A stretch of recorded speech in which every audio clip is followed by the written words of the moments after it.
In March 1922, on a small farm in the woods of Bavaria, something unthinkable happened. 6 people were murdered with a mattock, a heavy pickaxe-like tool. Among the victims was a 7-year-old girl and a 2-year-old boy. 6 months before the attack, things started to get very strange. The family maid quit, and she claimed that the reason for quitting was because she kept hearing strange sounds in the attic.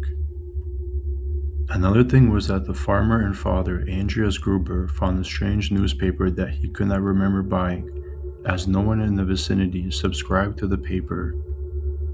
Fast forward 2 days before the murder, Gruber told his neighbors that he discovered tracks in the fresh snow that led from the forest to the broken door lock in the farm's machine room. He even lost a set of house keys that seemed to vanish into thin air. Despite the mounting evidence of an intruder, Andreas refused to call the police. On the afternoon of March 31st, 1922, the new maid Maria arrived at the farm and was most likely the last person to see the family there alive. It appears that in the late evening, Victoria Gabriel, the daughter of Andreas, her 7-year-old daughter, and both the parents were lured to the family barn, where they were murdered. A few days later, an assembler went to the farm to repair the engine of the food chopper and stated that he had not seen any of the family and heard nothing but the sounds of the farm animals.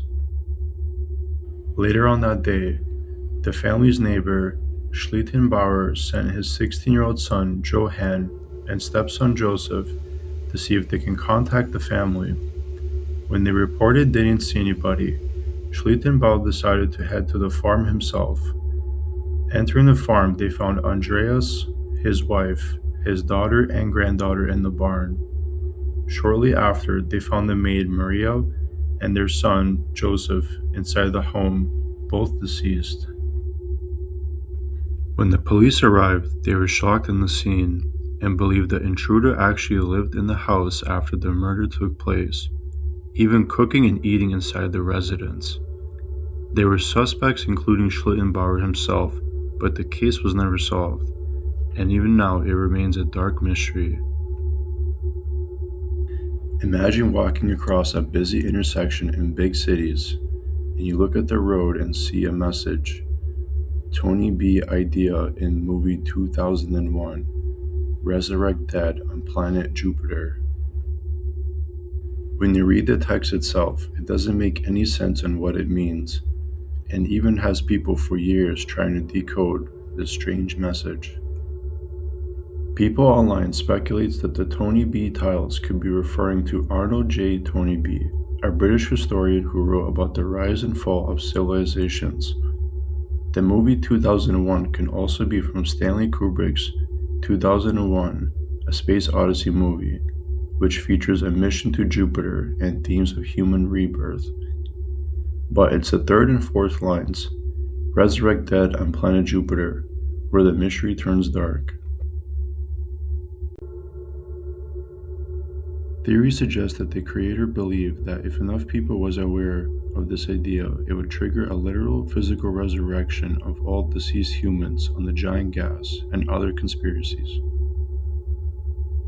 Now, there are a lot of theories as to why this was done, but how does one person place hundreds of tiles across cities in the middle of busy highways without ever being caught?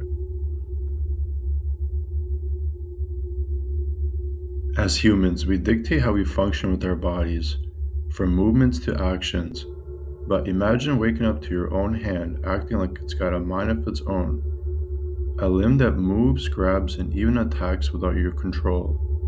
This is the medical condition of the alien hand syndrome. This condition isn't a random twitch or spasm. It actually performs complex actions that the owner never intended, all while the person watches it in total helplessness. It's often caused by a disconnection in the brain, usually after a stroke or surgery.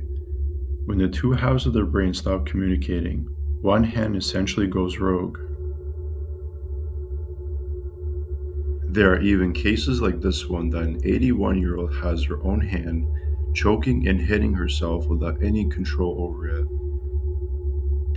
Now, it's actually scary when you think about it. A Part of your own body has a mind of its own, putting you in constant worry not knowing what will happen next.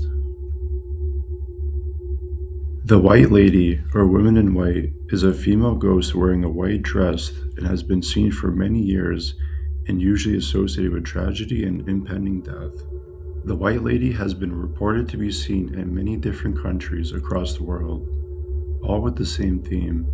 By seeing her, something tragic happens. But how could there be multiple countries with the same theme? There are some theories why the White Lady are so prevalent across different cultures. It could be things like pareidolia, which is the tendency to see familiar patterns in random objects that appears to be a random figure in white, to local history by attaching a spirit to a location, like the La Llorona, in Hispanic countries that warn children to stay away from dangerous areas, like a cliff or a river. Now, we really don't know why she exists. It almost seems like the White Lady is more than a ghost story. She's a global warning.